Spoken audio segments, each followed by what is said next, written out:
this time, I'm well away from the lot. We've been driving for 45 minutes. And it seems we're in the middle of nowhere, but we're not. Where we're approaching is, well, I'm going to leave it as a surprise, actually, so that you will see who we're meeting very, very shortly. But by the marvels of the YouTube channel, that's the way that we've been introduced. 1, 2, 3, YouTube! Isn't this fun? Because obviously we've been following your channel for a long time. We've accidentally got Rob with us from Escape from Sharon. It's like a little YouTube world, isn't it? Yes. Yeah, it's like I know you already. It was like watching my YouTube subscriptions come down the drive. No, it's fun. It is fun.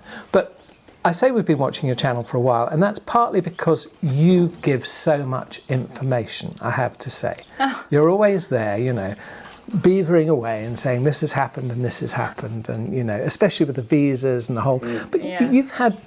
Well, we were talking about it just before we were recording. You've had some fun, really, getting to this point, haven't you? Yes, yeah. A bit of anxiety, a bit of fun now it's all worked out. Just a little bit. yeah, we kind of... Before Brexit, it would have been a bit easier, but it's very doable if you've got a wife that speaks French and has friends that knows the system.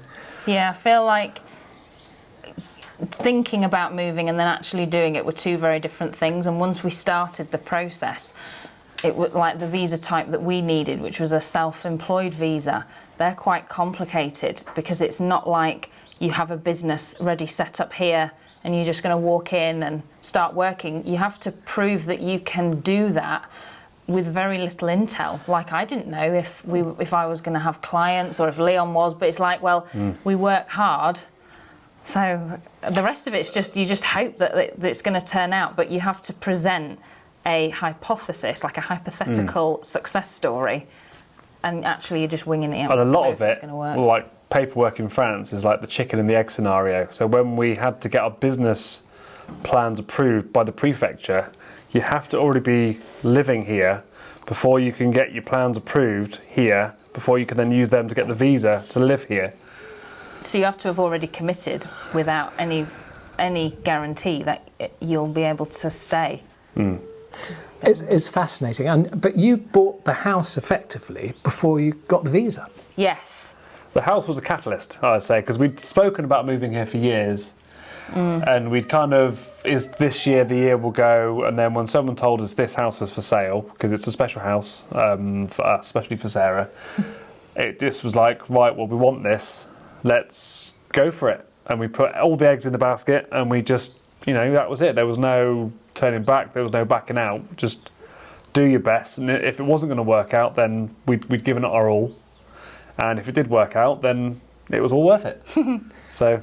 Because your father built this house.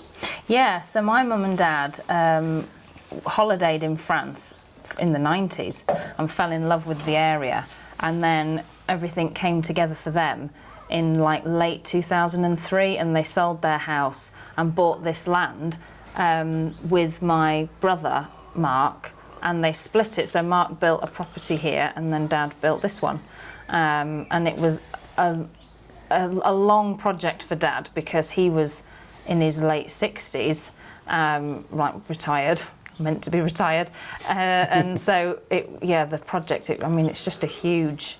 And the place. house is, I think it's 160 square metres for the house. Then there's a garage, which is another 60 square metres, and then a sous-sol underneath. So it's kind of, you've had experience on working on a UK house that may be a 3 or 4 bedroom, but when you get to a house this size, I found out with the garage, it's endless. You think, oh... It's just big spaces. So you do what you need to get done, and then you do the other bit later, which is fine. I always say about the floor in there, because it's all tiled all throughout. And my dad, he would have been like, I don't know, 66, on his knees, did the whole thing himself.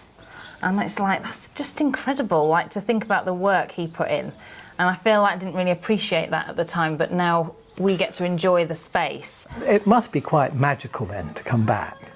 Yeah, but it's funny because Leon says, I can't imagine what it's like for you here. But for me, in a lot of ways, it feels like I never left. So in a way, I like take that feeling for granted. Yeah, it's worked out really good. That, I mean, for me, it was the fact that you're buying a house where you know it's good. There's no real issues. There's nothing that's been hidden because Do you know it? family built it. Yeah, and I'd stayed here before. It's old enough that it's weathered a few storms, which I quite like. And what's good is I feel like they built the shell, and then together we can sort of change a few finishing touches, which is nice. Put our touch on it.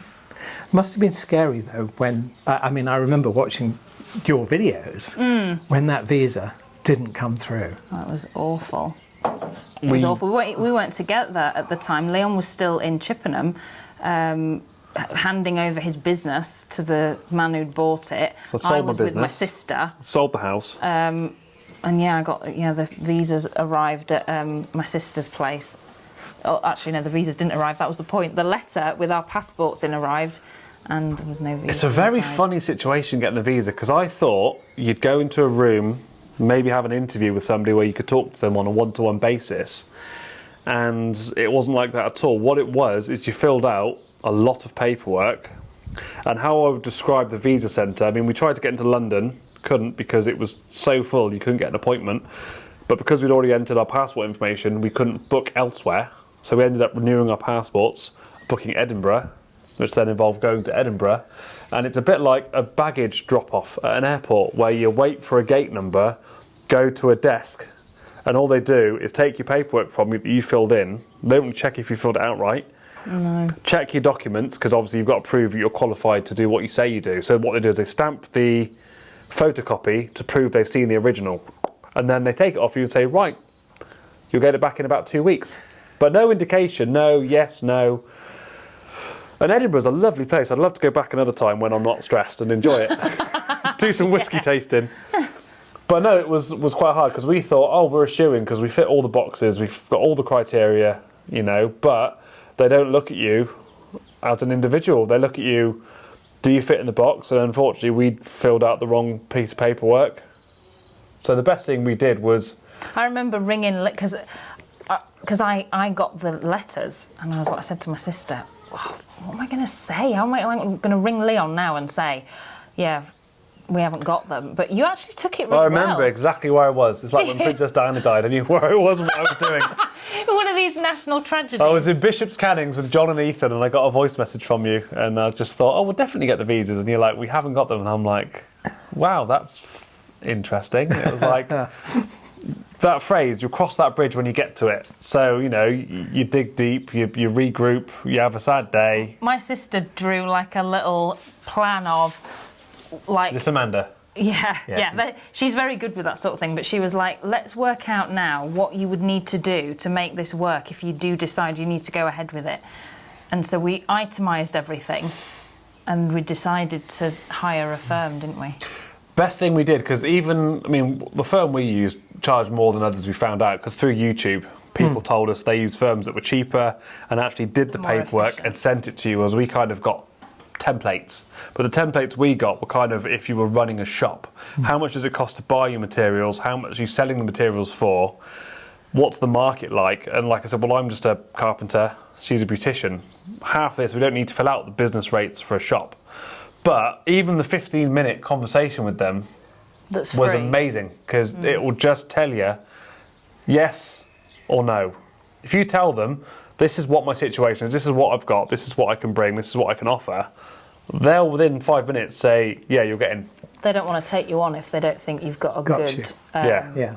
Like you've made a good case. So that's a good sign if they're interested in taking you on as a client. Yeah. And you dealt with a lot of that, because we were in Cornwall at a friend's house, thought we'd been enjoying ourselves, and instead it was just trying to fill out these 300-page long business plans. I've never done a business plan in my life. I've always been self-employed, never ever done that. Yeah. Mine was just recommendations off recommendations, so... But like you say, it's kind of a forecast, isn't it? Because you don't know what...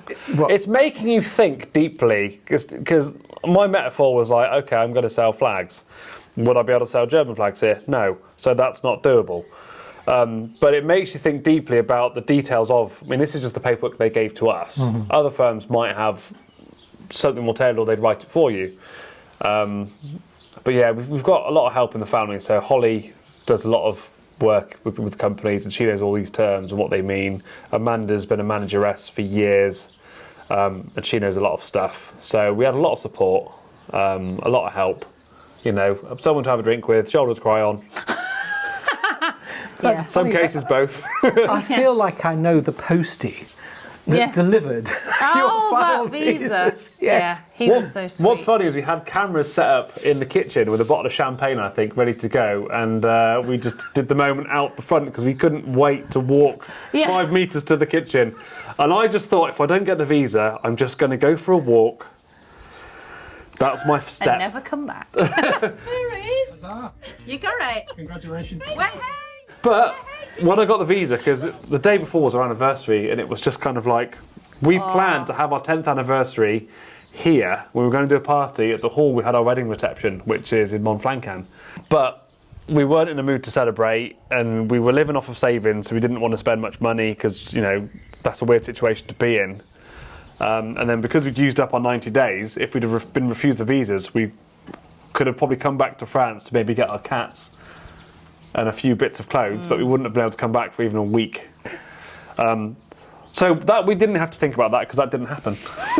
We got the visas and we were able to come back, and coming back the second time with a visa felt so different, didn't it? So you're here now. Yes. What do you think? Yeah, I think now we've kind of gotten through winter, and the weather's getting nice again, and I've got a few. So I'm very.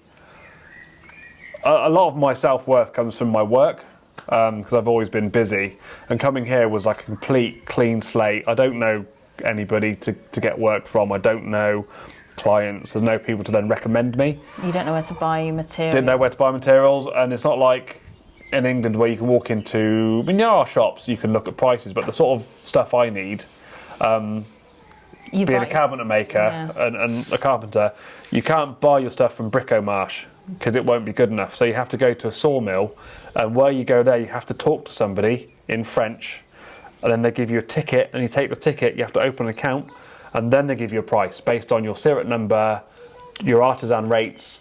So it wasn't like England where you go to B&Q and think, right, worktop, £200, that's what I need. It's kind of like, so my wife speaks fluent French. I could have dragged her with me.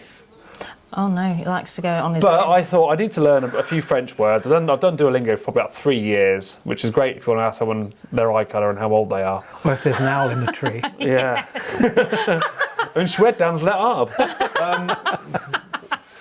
But what I found genuinely is the French people in shops are very helpful.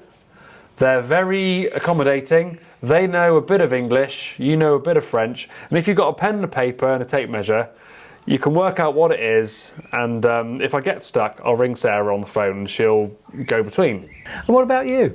I mean, you're back here. You've had childhood moments around here, haven't you? Yes. What's it like to suddenly be grown up and around here and do it for real? What's it like? It's very different.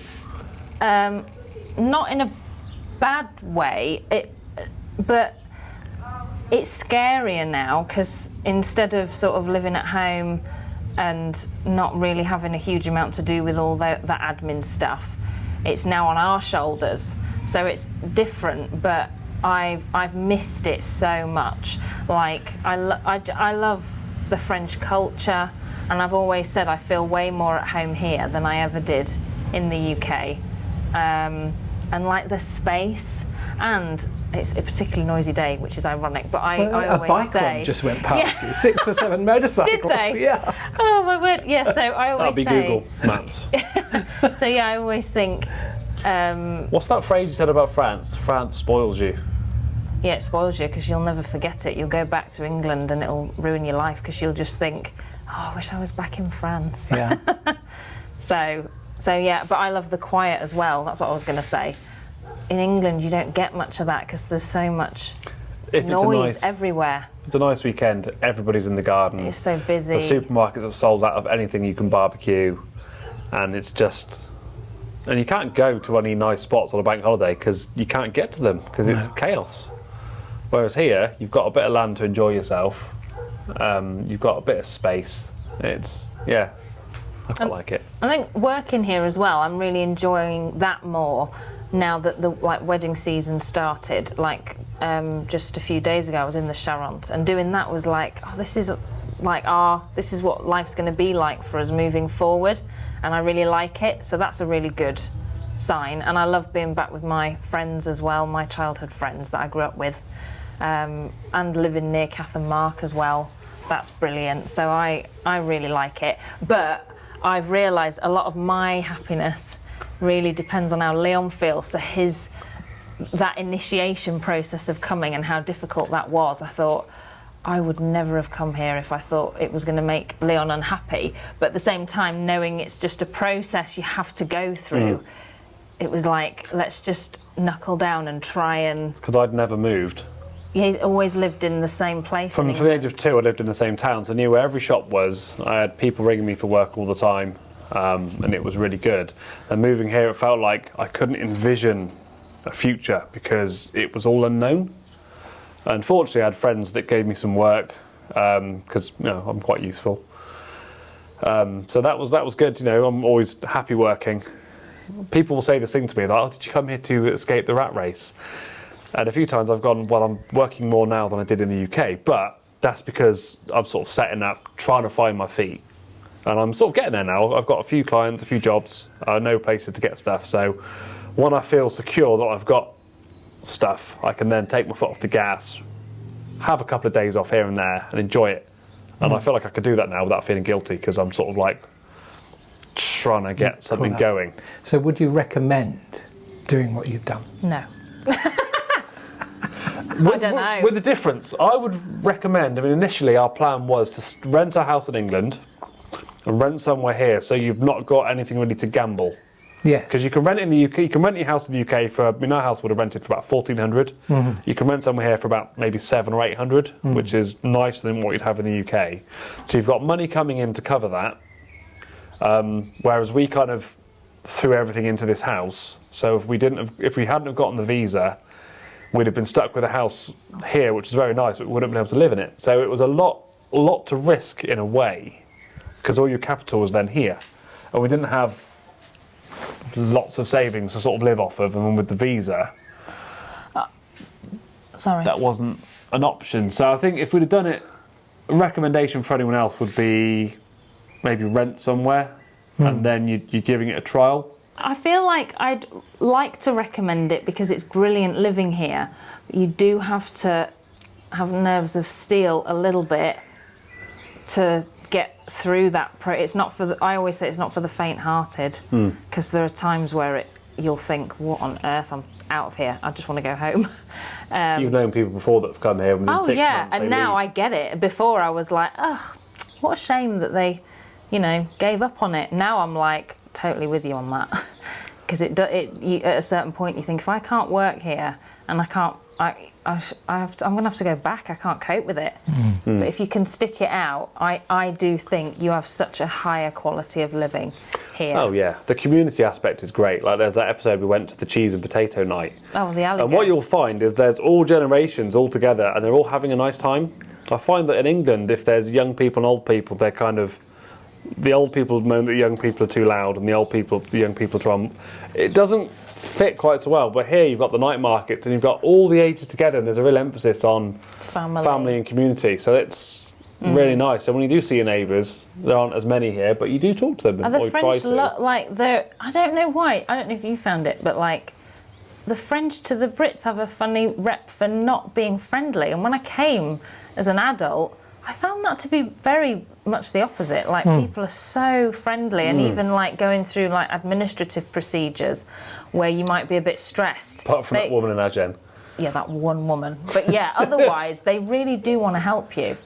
Like, and they're prepared to be patient and everything. Yeah. So I think that's a plus as well. Yeah, I've very much found that quite surprising that they want to help you. And like you've always said, if you, because I think you did reception work at a doctor's, didn't you, here? And you said if people come in and demand to speak English, the French will quickly turn off to them and will make it awkward. But if you try to speak French, if you've got a few words, they really enjoy it. Also, on the plane back to England, when I went to visit my mum recently, the guy next to me was French. I I tried to chat with him a little bit to practice. I'll talk to anybody. I don't worry about looking silly. And apparently that's a good thing. Yeah. And the woman in front turned around and said, "Oh, your English, your French accent is so cute. Keep trying." And I was like, "Oh." I was just like, they're going to Devon. I was like, "Tu conduis? Is he? Like, did you drive and that?" And they're like, "Oh, yeah." But I understand what they were trying to say with a bit of their English and a bit of my French. And You're not afraid though to. yeah, but you've met people before that don't want to get anything wrong. But so that's they don't normal, even isn't try. it? As humans, you're like, I don't want to make a fool of myself or say the wrong thing. And when you're learning a language, that's a real big like, oh, I'm frightened. Whereas Leon's like, I don't care. I think I'm like Leon. My grammar is just terrible. Yeah. And I think I go all out to make a fool of myself when I'm speaking French. Yeah. Now, you mentioned the vlog. Let's talk about that, because you've got your own business, haven't you? Yes. Well, you do two businesses, effectively. Do different things, yeah. Yeah. But how have you got time to do the vlog as well? Because it's time-consuming, isn't it? I struggle with it every week. Like, just last week I was saying to Leon, I need to start editing first thing Monday morning so that Thursday I'm not running round freaking out that it's not finished. And I did that this week and it worked really well. So yeah, that's a challenge. Sometimes I think, oh, maybe I'll just skip a week. But I can't seem to do that now. I feel like I'm in too deep. So yeah, I normally try and get it finished Thursday afternoon, ready for Friday at 9 a.m. It's quite nice because if you look back on older blogs, you can see what you've been through It's on your good just journey. for your own, like what we were doing 6 months ago, or whatever. Obviously, you do most of it than I do. And now and again, she's like, "Oh, it's great when you're out with Mark and he tells you things from the local area," or Yeah, I'm I'd love showing what Leon you're doing to in the garage. film a little bit more, but I don't like how I sound on camera. I've got it's Nobody likes the sound of their own No, voice, no. actually. That's pretty factual. yeah. But you see, it's all on my phone, you see. But yeah, I'd love to show more of Leon when he's out and about. Well, when I've got more, because I've got some furniture jobs coming up where I could do more work in the garage, you can show people what I'm doing there. So, But one of my favourites so far, and it was quite recent, was you just all floating down the river in those kayaks. Wasn't it Oh, I love great? That was magical. Yeah, that's one of our favourite things. you can do 14 kilometres or 7 kilometres, €20 for a kayak for as long as you want, and you can stop for like a salad and a beer and some chips on the way down. And the chateaus as well, Benac and Castelnau. Beautiful down there, isn't it? It's Amazing. like being, I don't know, it's like otherworldly. It's That took me from being just working here to then living somewhere where I've enjoyed holidaying, and I was like, yeah, that's a real holiday activity. That for me is us, like- doing that. we've not had to fly here to do this. We've just driven an hour away from where we live. It's a cheap day out and it's magical. I always ask the pros and cons. You know, what are the pros here so far for you, really? I think the way of life, which is a real general thing to say, but yeah, for me, I just love the fact that it's much slower, which is one of my biggest cons then. So it's like a pro and a con. You want to get your car When you want to get things done, but it takes forever. It takes a week. But then on the other hand, you can't have it both ways. And I'd rather have just a more relaxed life, you know, and savour it more, which I feel is what we do. Yeah, and then I think we've got a real nice. Well, I mean, we had great friends in the UK, but we love having our friends here. Yeah, and the weather. People in is the UK better. can then visit us here because we've got space to have them. And then instead of seeing them sort of once a month, you can spend a good week with them here and have a nice time. So you make more quality time together. I feel like as well, I didn't realise before, but there's loads going on here as well. There seems to be like an art festival or a music festival or a night market or a flower market. We did that a few weeks ago. There's like loads of stuff happening and I love that, being able to like go out, and it don't cost anything, but you get to go out and enjoy an afternoon. So I feel like I do more of that, so that's definitely a pro. The con for me is not being able to speak perfect French yet, but I need to remind myself that my French now is the worst it's going to be because it's always going to get better. So if I'm struggling now but getting by, in a year's time, it will be better, it will be easier. And once you've been to the shops a few times, you've got a bit of a rapport, you know the people's names, they're friendly to see you, and you need to remember they want you to buy things because you're buying from them. So Yeah, and I think also we had this thing where we could have stayed where we were, but nothing would have changed for 10 years, and we would have just, the only thing we'd have done was maybe had a nice holiday every other year, and that would have been it, because we'd done a lot of work on our house, and we'd always stored up some sort of value in the house to know that one day we were going to exchange it. And I'm quite proud that we did, because it was a big thing, because I'd worked on the house for 10 years and knew every screw was, every pipe, every wire, and that's quite nice. But we were always going to trade it in at some point, so it felt like we were living in a show home. But then when we did sell it and we bought this, it's like, I've got another project now, but I don't have to rush. And yeah, I think a few months ago it was hard, and I was a bit like, oh, I had so much where I was. But a few months ago I sort of turned a corner and was like, I've got a lot of possibilities here, and it's new and it's different and it is exciting. So I think, yeah, change is good. Normally I sign off by saying, well, that's it. You know, you're happy with your lot. But we're such a long way from the lot, I can't say that. We're in the Lotte Garonne, though. Yes, we're in the Lotte Garonne. That's your Lotte Garonne. So are you happy with your Lotte Garonne? Yes, I am. Yeah, I'm happy with my Lotte Garonne. I'd rather canoe down the other river. What's that one? The Dordogne. The Dordogne. No! Oh, I'm biased, obviously. Our river's a lot slower. Yes, that's true. Anyway, thank you very much. It was lovely. No, thank you.